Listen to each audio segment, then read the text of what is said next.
Hello Net, good evening. So ako ano lang takang i-run through na ko ulit ang spreadsheet sa imuha kay basig nakalimot nakatapos na ko yung mga changes diri. So makita nimo diri sa naay mga tabs diri ang accounts.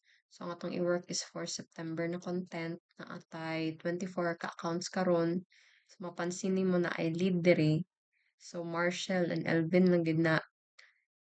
And halimbawa, 'pag Marshall siya nga account, under Marshall siya na account na siya iyang sarili nga spreadsheet. So, makita na nimo diri sa links na dara ang per account na kung asa ka magbuhat og caption. And then, same pod sa call to action dapat mag-use kag specific nga call to action per ano per lead per lead. So, na ako yung mga call to action na rin sa IG ug sa FB. Tapos kay Elvin na ay um, IG na po yung FB. Tapos na sila kanya-kanya, pwede ni sila gamitin sa floor plans, kani sa amenities, tapos kani pet friendly o kani testimonial. And then what else? Diri sa accounts, na ako yung mga notes diri. So Google Docs lang ni siya. Pwede mo siya open dira sa side kay para mas ma-customize ko nimo ang caption sa um ang caption sa content. So like for example, diri sa assembly,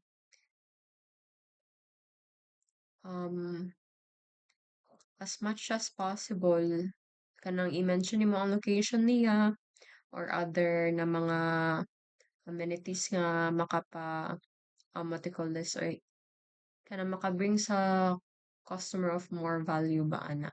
So like for example over here, kaning kaniyang locations, basta anything ikaw na bahala. And then, like sa ako ang ano sa mo dati, mas nice kung direct to the point gud nga mga captions. So makita nimo mga structure diri kung nakalimot na ka.